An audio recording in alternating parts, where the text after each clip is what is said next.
Bayangkan sedang enak-enaknya, tiba-tiba semua padam. Kipas berhenti, kulkas mati, sinyal wifi hilang, layar gelap. Lampu di seluruh blok ikut mati serentak. Dan ini bukan cuma sebentar. Berjam-jam. Bergilir dari satu wilayah ke wilayah lain. Beberapa waktu terakhir, jutaan orang di Jawa dan sekitarnya mengalami ini. Pemadaman listrik bergilir yang datang lagi setelah bertahun-tahun terasa langka. Makanan di kulkas terancam basi, usaha kecil merugi, dan kita semua bertanya satu hal yang sama. Kok bisa? Buat kamu yang lahir di kota besar, listrik yang selalu menyala mungkin terasa seperti hal yang sudah semestinya, seperti udara. Tapi listrik yang andal itu sebenarnya prestasi teknik yang luar biasa rumit, dan relatif baru dalam sejarah manusia. Bahkan hari ini, jutaan orang di pelosok Indonesia masih berjuang mendapatkan listrik yang stabil, atau bahkan belum teraliri sama sekali. Jadi ketika listrik di kota tiba-tiba padam, kita bukan cuma kehilangan kenyamanan. Kita sedang diingatkan betapa rapuhnya fondasi yang selama ini kita anggap pasti. Kok bisa negara sebesar ini, di tahun secanggih ini, masih biar pet? Dan yang lebih membingungkan, kok bisa negara yang katanya salah satu penghasil batubara terbesar di dunia, bahan bakar utama pembangkit listriknya, malah kekurangan daya sampai listriknya harus dipadamkan? Ini bukan sekadar gangguan teknis biasa. Di balik lampu yang padam, ada cerita tentang sistem energi kita yang jauh lebih rapuh dari yang kita kira. Dan hari ini, kita bongkar apa yang sebenarnya terjadi. Dan di tengah video, aku akan tunjukkan satu ironi yang benar-benar menampar. Sebuah angka yang menjelaskan kenapa negeri yang duduk di atas gunung batubara justru bisa gelap. Angka yang, kalau kamu sudah menonton episode korupsi batubara kami, akan membuatmu mengangguk pahit. Tapi pertama, kita harus paham dulu satu hal yang paling sering disalahpahami orang tentang listrik. Yaitu bahwa listrik itu, tidak seperti beras atau bensin, hampir tidak bisa disimpan. Ini konsep paling penting yang harus kamu pahami, jadi izinkan aku jelaskan pelan-pelan. Beras bisa ditimbun di gudang. Bensin bisa disimpan di tangki. Tapi listrik, begitu dibangkitkan, dia harus langsung dipakai, detik itu juga. Listrik yang mengalir di kabel rumahmu sekarang, dibangkitkan di pembangkit hanya sepersekian detik yang lalu. Artinya, setiap saat, jumlah listrik yang diproduksi harus persis sama dengan jumlah yang dipakai seluruh negeri. Tidak boleh kurang, tidak boleh lebih. Ini keseimbangan yang harus dijaga tiap detik, 24 jam sehari. Bayangkan sistem listrik nasional sebagai seorang akrobat yang berjalan di atas tali, sambil menyeimbangkan tongkat panjang. Di satu ujung tongkat, ada pasokan, seluruh pembangkit yang menyala. Di ujung lain, ada permintaan, seluruh AC, lampu, pabrik, dan ponsel yang di-charge di seantero negeri. Sang akrobat harus menjaga tongkat itu tetap datar sempurna, setiap saat. Kalau permintaan tiba-tiba melonjak, atau pasokan tiba-tiba anjlok, tongkat itu miring, dan sang akrobat bisa jatuh. Jatuhnya sang akrobat, itulah pemadaman. Untuk mengurus akrobat serumit ini, ada satu ruangan yang jarang orang tahu keberadaannya, tapi tanpanya seluruh negeri bisa gelap. Namanya Pusat Pengatur Beban. Bayangkan sebuah ruang kendali penuh layar raksasa, tempat sekelompok operator memantau seluruh sistem listrik nasional secara langsung, detik demi detik. Merekalah yang memutuskan pembangkit mana dinyalakan, mana diistirahatkan, dan bagaimana aliran listrik diatur ke seluruh negeri. Pekerjaan mereka mirip pengatur lalu lintas udara, tapi untuk energi. Satu kesalahan hitung, dan jutaan orang bisa kegelapan. Dan pekerjaan mereka makin sulit karena listrik punya sifat aneh lainnya, permintaannya naik turun tajam sepanjang hari. Pagi hari saat orang bangun dan bersiap kerja, permintaan melonjak. Siang menurun sedikit. Lalu sore menjelang malam, ketika semua orang pulang, menyalakan lampu, AC, televisi, dan menanak nasi bersamaan, permintaan memuncak ke titik tertinggi. Sistem harus sanggup melayani puncak tertinggi ini, meski cuma terjadi beberapa jam sehari. Membangun kapasitas untuk melayani puncak yang sesaat itu mahal, dan disitulah banyak dilema ekonomi listrik bermula. Untuk menjaga keseimbangan itu, sistem selalu menyiapkan cadangan. Pembangkit ekstra yang standby, siap menyala kalau ada lonjakan permintaan atau ada pembangkit lain yang tiba-tiba rusak. Dalam kondisi sehat, cadangan ini cukup tebal, jadi kalau satu pembangkit ngadat, yang lain langsung menutup. Kamu di rumah bahkan tidak sadar ada yang bermasalah. Tapi pemadaman bergilir terjadi ketika cadangan itu menipis atau habis. Ketika terlalu banyak pembangkit bermasalah bersamaan, dan tidak ada lagi yang bisa menutup kekurangannya. Nah, itu persis yang dilaporkan terjadi dalam gelombang pemadaman terakhir.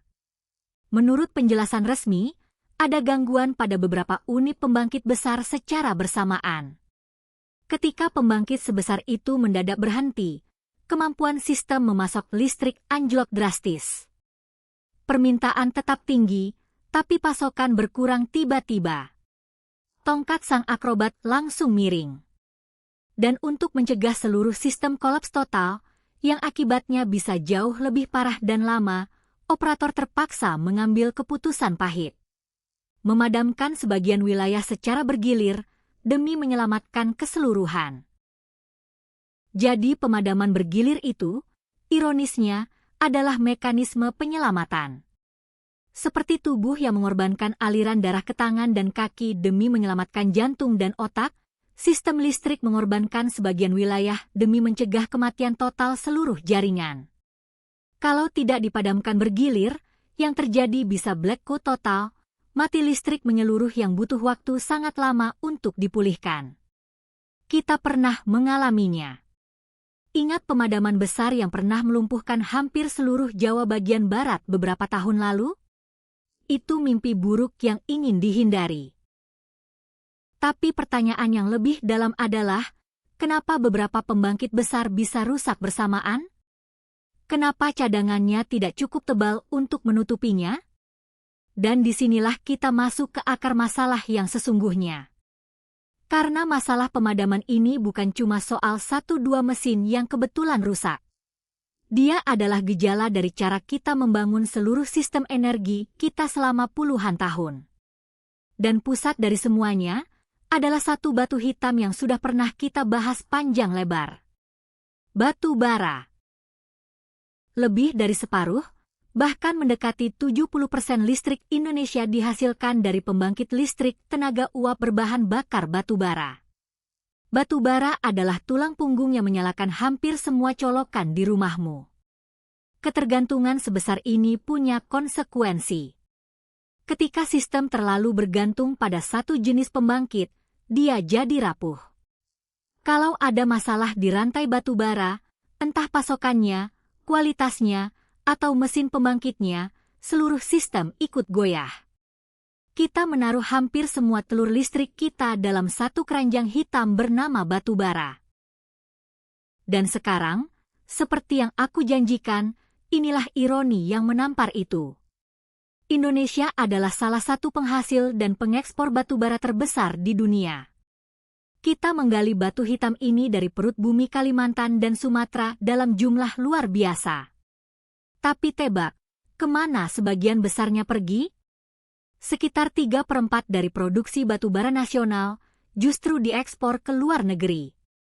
Dijual ke Cina, India, dan negara lain. Kita duduk di atas gunung batu bara, tapi menjual sebagian besarnya keluar, lalu pembangkit listrik kita sendiri kadang kekurangan pasokan. Kenapa bisa begitu? Karena, seperti yang kita bahas tuntas di episode korupsi batu bara, ada selisih harga yang menggoda. Harga batu bara di pasar internasional sering jauh lebih tinggi daripada harga yang wajib dijual untuk listrik dalam negeri. Bagi perusahaan tambang, Mengekspor jauh lebih menguntungkan daripada memasok ke pembangkit sendiri. Maka muncul godaan permanen untuk mengutamakan ekspor. Pemerintah memang mewajibkan sebagian produksi dijual untuk dalam negeri, tapi aturan ini terus jadi tarik ulur, dan pasokan ke pembangkit tidak selalu lancar dan berkualitas. Ingat episode batubara kita?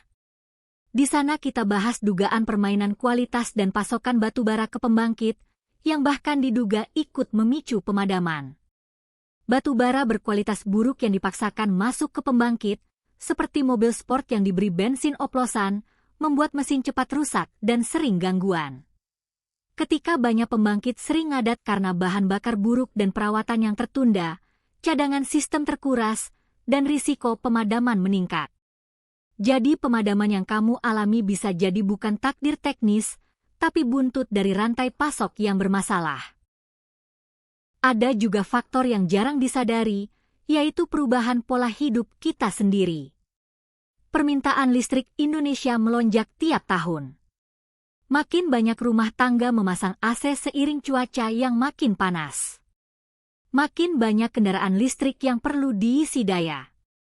Makin banyak data center dan industri digital yang haus listrik. Puncak pemakaian, biasanya di siang hari yang terik atau malam hari, terus meninggi. Kalau pertumbuhan pembangkit dan jaringan tidak mengejar lonjakan permintaan ini, jarak antara pasokan dan kebutuhan menyempit, dan sistem jadi makin rawan jatuh saat ada gangguan. Ironisnya lagi, cuaca ekstrim yang sama yang mendorong orang menyalakan AC lebih lama, juga bisa mengganggu pembangkitnya.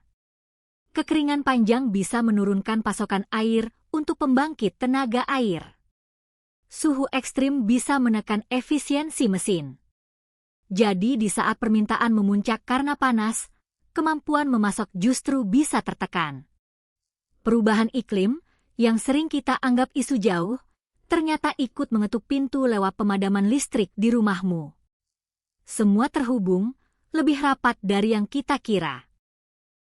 Tapi batubara bukan satu-satunya biang. Ada masalah kedua yang sama seriusnya, jaringan yang menua dan pembangunan yang tidak seimbang.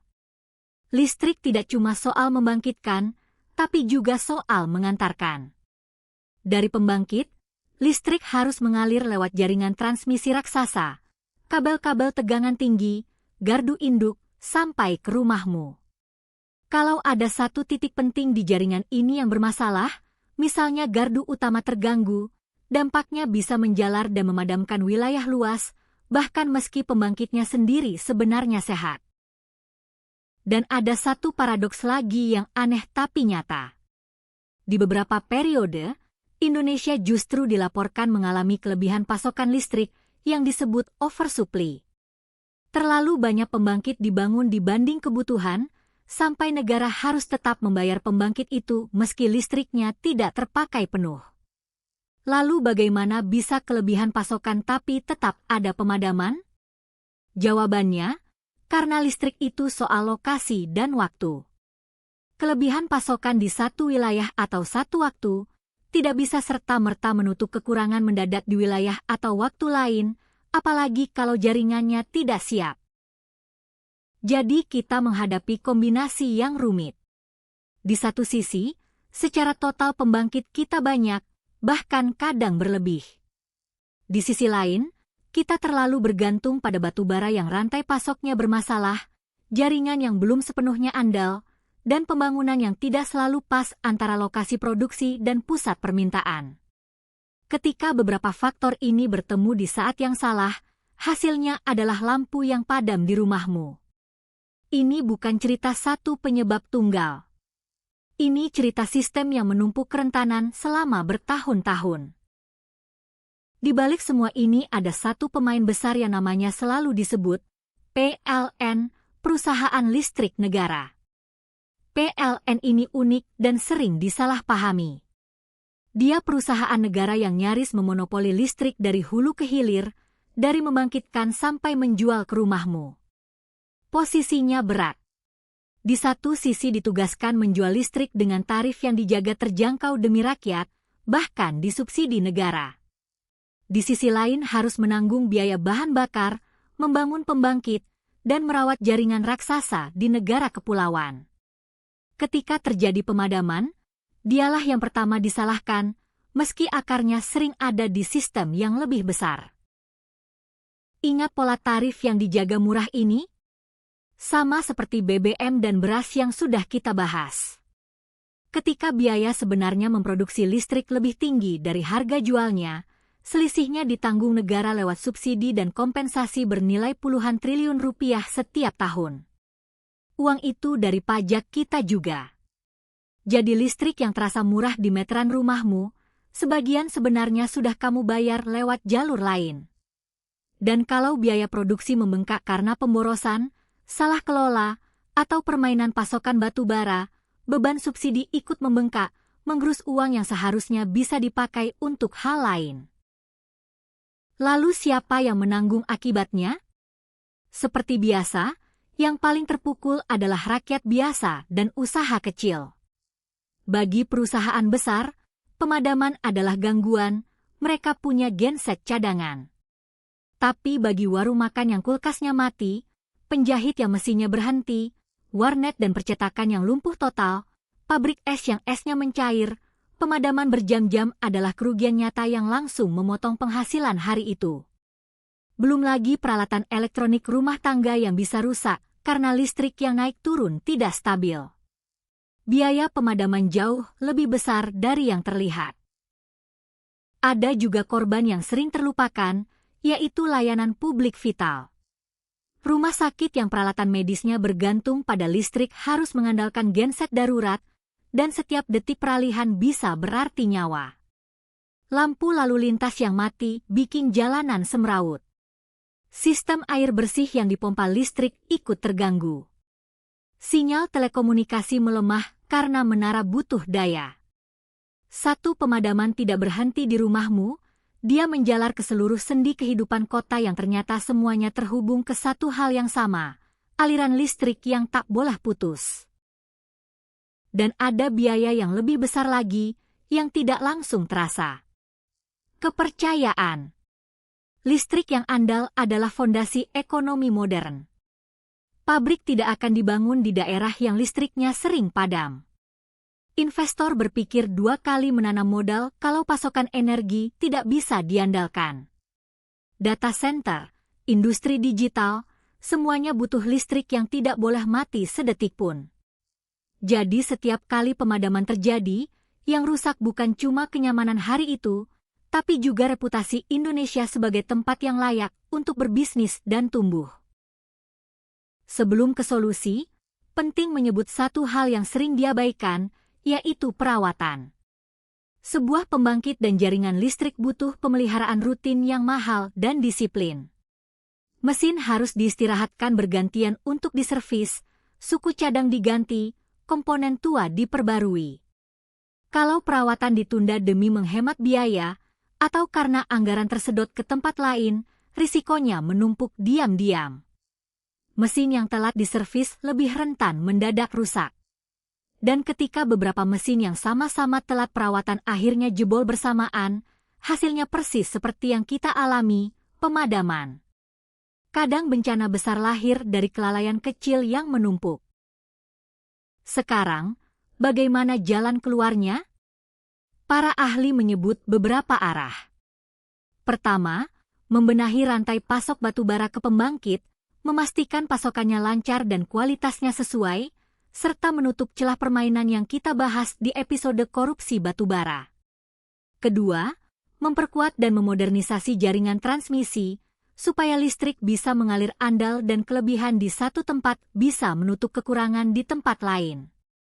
Ketiga, dan ini yang paling strategis, mengurangi ketergantungan pada satu sumber dengan mempercepat energi terbarukan seperti surya, air, dan panas bumi. Ada satu peran yang bisa kamu mainkan juga, meski terdengar kecil. Menghemat listrik di jam-jam puncak. Ketika beban sistem sedang paling berat, biasanya sore menjelang malam, mematikan alat yang tidak perlu bukan sekadar menghemat tagihan, tapi ikut meringankan beban akrobat yang sedang menyeimbangkan tongkatnya. Kalau jutaan orang melakukannya bersamaan, dampaknya nyata. Tentu ini tidak menyelesaikan akar masalah yang ada di tata kelola. Tapi memahami bahwa listrik itu barang yang harus diseimbangkan tiap detik, membuat kita jadi pengguna yang lebih bijak. Soal energi terbarukan ini menarik, karena Indonesia sebenarnya kaya raya potensinya. Kita negara tropis dengan matahari melimpah sepanjang tahun, punya ribuan sungai, dan duduk di jalur gunung berapi dengan potensi panas bumi salah satu terbesar di dunia. Tapi ironisnya, pemanfaatannya masih kecil. Kenapa? Sebagian karena batu bara terlanjur murah dan sistemnya sudah terlanjur dibangun untuk batu bara. Mengubah arah kapal raksasa energi nasional butuh waktu, modal besar, dan kemauan politik yang konsisten. Sama seperti kisah Norwegia dan dana abadinya, keputusan hari ini menentukan nasib puluhan tahun ke depan. Ada juga solusi yang mulai naik daun, listrik terdesentralisasi.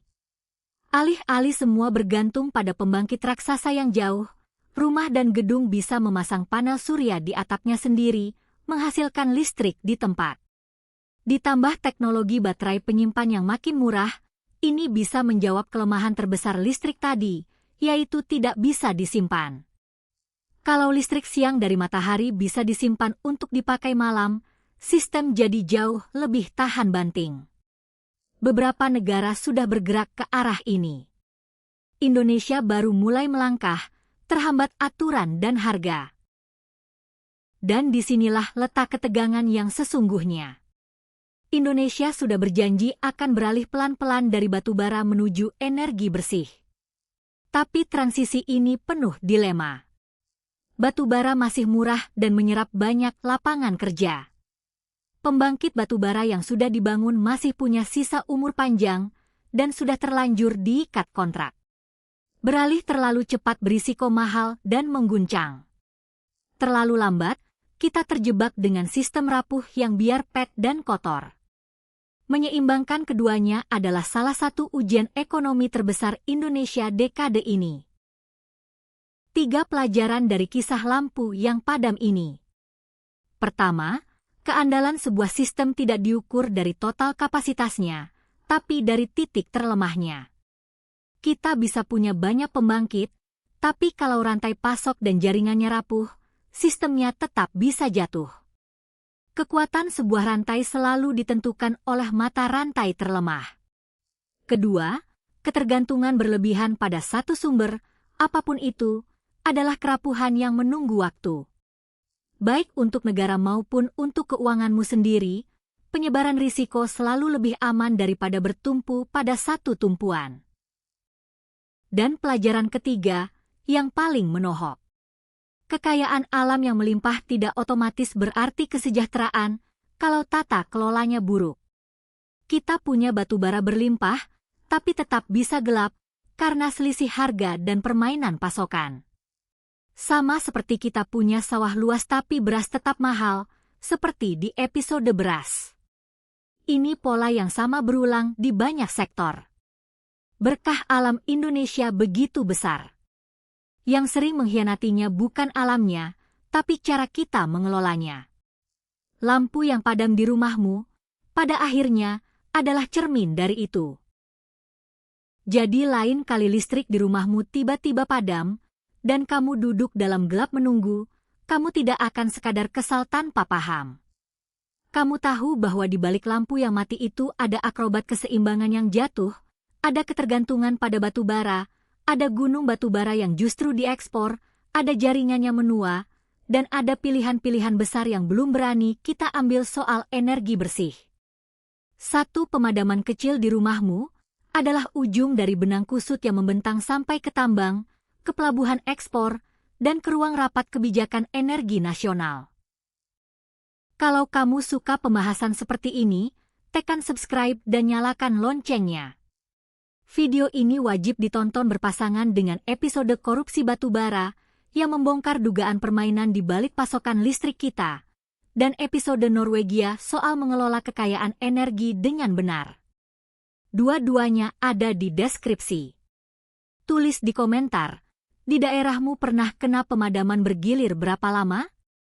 Dan menurutmu Indonesia berani nggak benar-benar lepas dari batu bara? Aku baca semua jawabannya. Sampai ketemu di kisah berikutnya.